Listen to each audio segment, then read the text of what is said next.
தெனாலிராமன் கதைகள் 236. மந்திரக்கல். விஜயநகர பேரரசர் கிருஷ்ணதேவராயர் ஒரு முறை முன் எப்போதும் இல்லாத வகையில் மிக கடுமையான மன அழுத்தத்திற்கு ஆளானார். அண்டை நாடுகளின் போர் அச்சுறுத்தல் ஒருபுறம், நாட்டின் நிதிநிலை பற்றிய கவலை மறுபுறம் என பல பிரச்சனைகள் அவர் தூக்கத்தை பறித்தன. எப்போதும் கலகலப்பாக பேசும் மன்னர் இப்போது யாரிடமும் முகம் கொடுத்து பேசாமல் இருண்ட அறைக்குள் தனிமையை விரும்பினார்.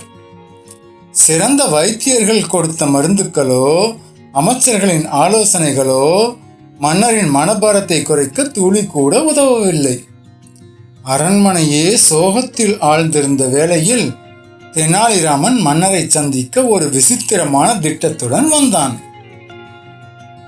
தெனாலிராமன் மன்னரின் அறைக்குள் நுழைந்து, "மன்னா, வருந்தாதீர்கள். உங்களின் அனைத்து மன அழுத்தத்தையும் நொடியில் போக்கக்கூடிய ஒரு அபூர்வ மந்திரக்கல் என்னிடம் உள்ளது. இது இமயமலையில் உள்ள ஒரு முனிவர் எனக்கு கொடுத்தது" என்று கூறி ஒரு சாதாரண கல்லை மன்னரிடம் நீட்டினான். "ஆனால் மன்னா, ஒரு நிபந்தனை.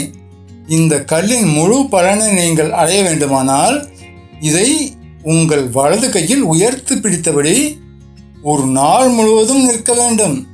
இடையில் கீழே வைத்தால் இதன் சக்தி போய்விடும். உங்கள் கவலைகள் அனைத்தும் மெல்ல மெல்ல இந்த கல்லுக்குள் இறங்குவதை நீங்களே உணர்வீர்கள்" என்றான். மன்னரும் நம்பிக்கையுடன் அந்த கல்லை தன் கையில் உயர்த்தி பிடித்தார். முதல் 10 நிமிடங்கள் அவருக்கு எந்த பாரமும் தெரியவில்லை. ஆனால் 1 மணி நேரம் ஆனபோது தோள்பட்டை வலிக்கத் தொடங்கியது.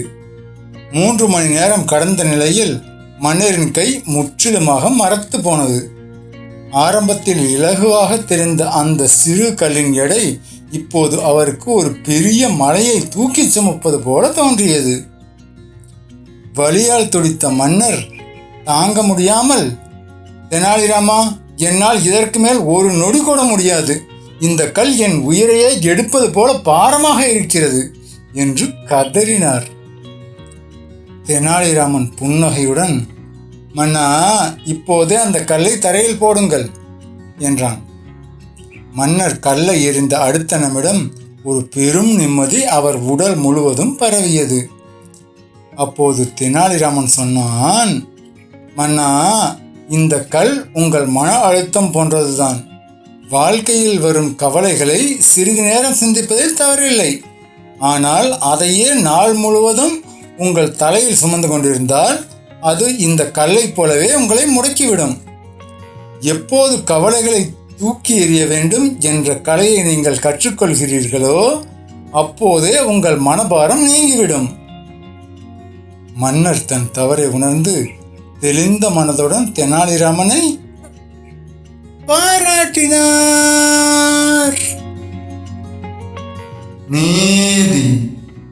தேவையற்ற கவலைகளை சுமக்காமல் அவ்வப்போது இறக்கி வைப்பதே மன அழுத்தத்திற்கான சிறந்த மருந்தாகும். ஏற்கனவே சொன்னதுதான். நீங்கள் உங்களுக்கு பிடிச்ச தலைப்பு சொல்லுங்க. நாளைக்கு அந்த தலைப்பில் தெனாலிராமன் கதை வரும்.